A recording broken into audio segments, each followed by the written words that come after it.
Well, Iranians are cheering, so should we be worrying? Hi, everybody. I'm David Asam. Welcome to Forbes on Fox. Happy Easter, everybody.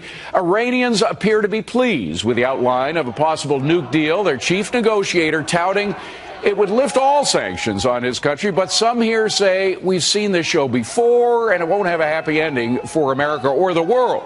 Are they right? Let's go in focus with Steve Forbes, Rich Carlgard, Elizabeth McDonald, Sabrina Schaefer, John Tamney, and Bruce Jackson. Steve, when the other side is happy in a negotiation, does that usually mean you've lost? Absolutely. As Churchill said about Munich, this thing is an unmitigated disaster. It's going to set the stage for a nuclear holocaust in the Middle East. Egypt, Saudi Arabia, and Turkey have already indicated they're going to go with their own nuclear programs. It's very simple, David. Either you have a nuclear program or you don't. The Iranians have it. They're going to continue with it. One detail we know, not one nuclear facility has to be closed down, and they can enrich uranium to their heart's content. Yeah. This is bad all around. And, Bruce, I know the old phrase, trust and verify. That was a Reagan phrase when he was dealing with the Soviets. But look at what some past inspectors have said about their attempts to get Iranians to open up their doors. We're still not in a position to conclude that all nuclear material in Iran is in a peaceful purpose. Another one, nuclear material declared by Iran was not being diverted from peaceful purposes. That was in 2014.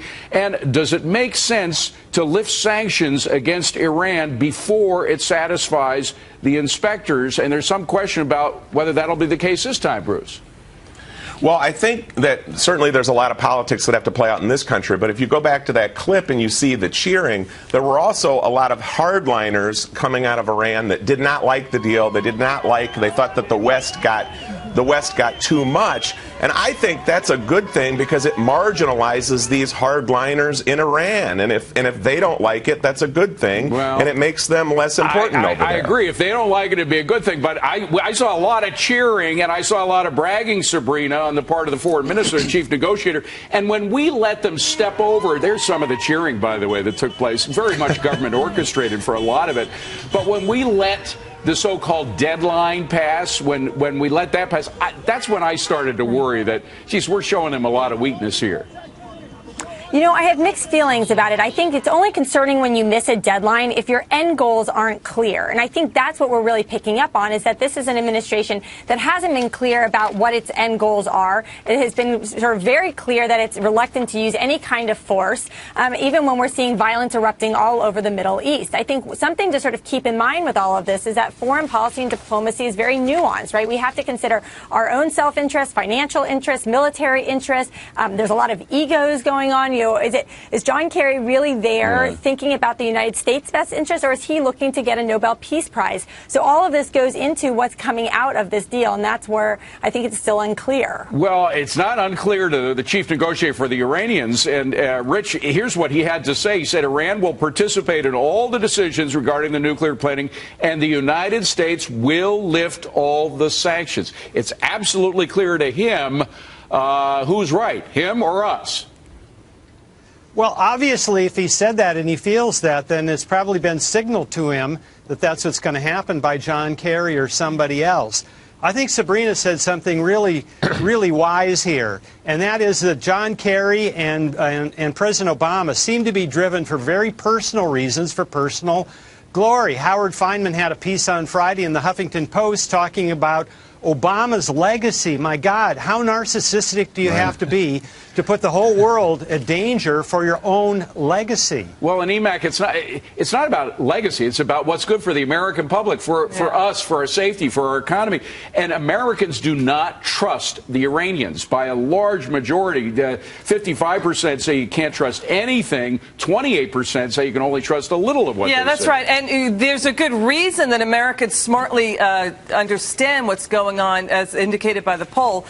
Listen, the Iranians have cheated and they've lied. No deal is better than this bad deal. They could make the existing centrifuges 20 times faster, which is the aim right now, and basically have smaller enrichment facilities that they could hide. And so the IAEA is already saying, they only answered one of our questions right now. Are we going to what does regular access mean? Does that mean unfettered access to inspect their enrichment facilities? And Russia and China could veto veto any snapback economic sanctions that the administration is touting. John Tamney, the administration says this is going to be good for the economy because oil prices will come down because all that extra oil from the Iranians will come online. It's 1 million barrels a day. However, you look what happened with oil. When the deal was first announced, oil did drop about $1, but then it came right back up again when people looked at the details of the plan. So I'm wondering if the oil market has any trust in this.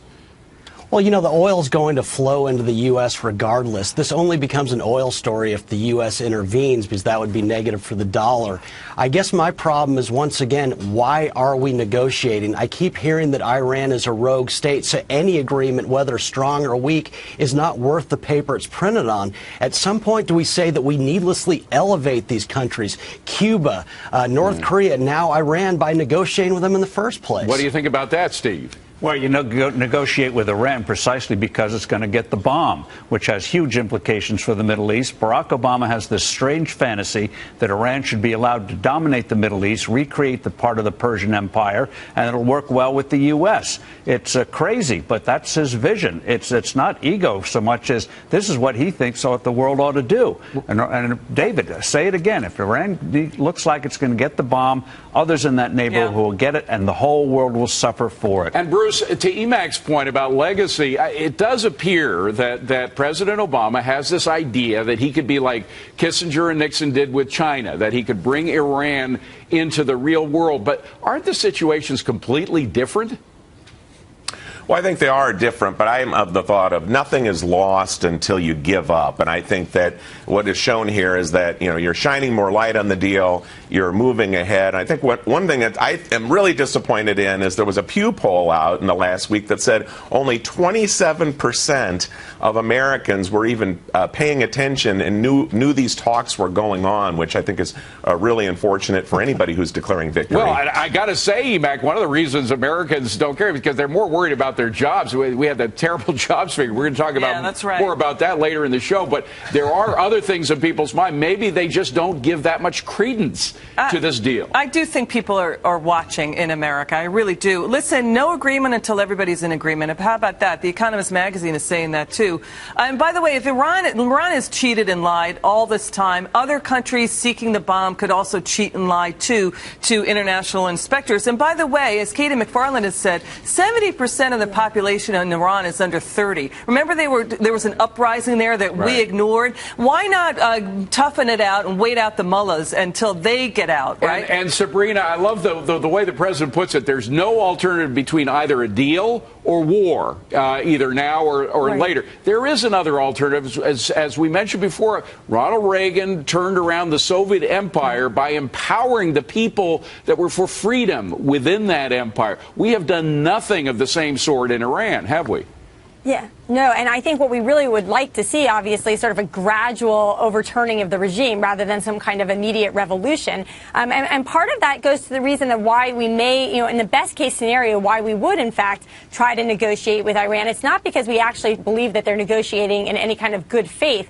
It's simply that we think that we could work with them for our own best self-interest, right? Yeah. If they're able to help us put ISIS at bay or to help keep Syria in check, this is good for us. So I think that this is where it becomes so complicated as to whether or not you go to the table. Quickly, Steve.